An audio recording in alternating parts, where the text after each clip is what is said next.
to day. Right now, I had to figure out how to restore the lights and water.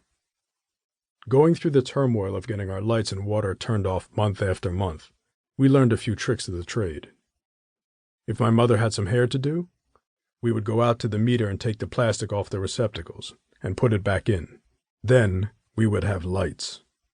Going outside with a wrench and turning the water back on so everyone could take cold showers was also a regular occurrence. This worked from time to time and kept us going for a while. Then one day we went out, and Virginia Power had taken the meter and put on a special lock, which could not be removed. Mom was really upset. She sat in the dark, crying and praying, believing that the Lord will make a way. Yes, God will make a way, and I believe this. But while my mom waited on her prayers to be answered, my brothers and I had another plan. Junie, my oldest brother, was sitting on the broken-down cutlass in front of the house when I came out. "Where you headed to?" he said. "Nowhere. How the hell am I going to get from A to B with no goddamn car?" "Walk your big ass." "Yeah, right. D, when we first moved out here from Compostela, the neighborhood was about 40% white. Now there ain't a white in the neighborhood.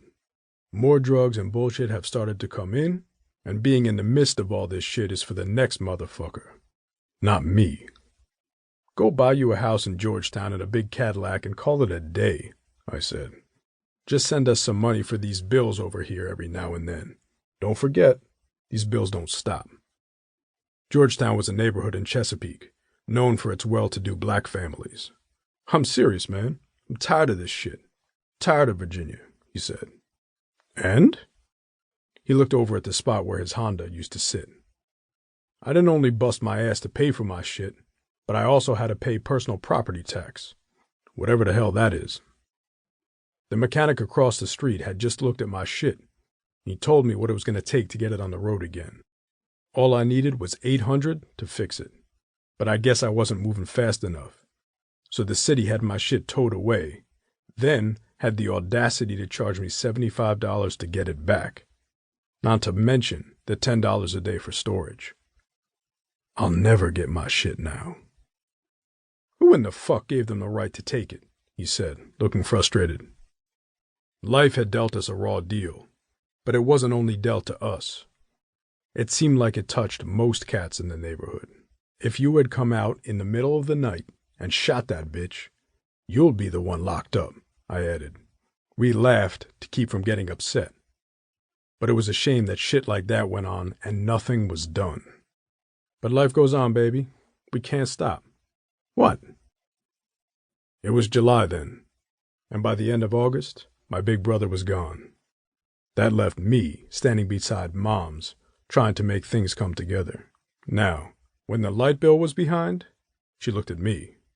When the water bill came, she looked at me.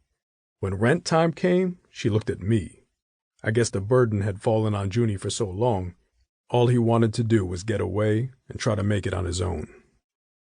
I thought about going in the military, to allow Uncle Sam to take care of me and my family. But they only wanted young men with diplomas, so that killed that idea. So I hit the streets and found a job. Over the next 2 years, I worked 6 jobs. Security, washing cars as a lot attendant, cleaning rooms as houseman in a hotel, loading trucks for a food distribution company, and telemarketing. For 2 weeks.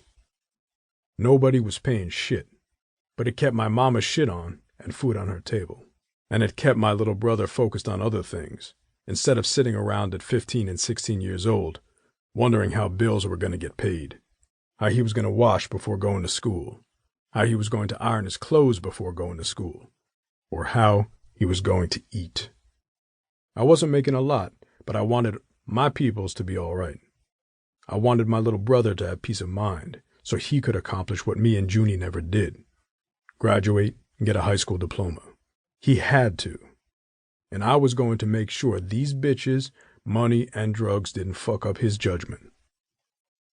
By the summer of '88, things weren't much better, but we were surviving. I was 20 and working in Chesapeake making a little paper. I'd moved to Arbor Glen Apartments out in Chesapeake.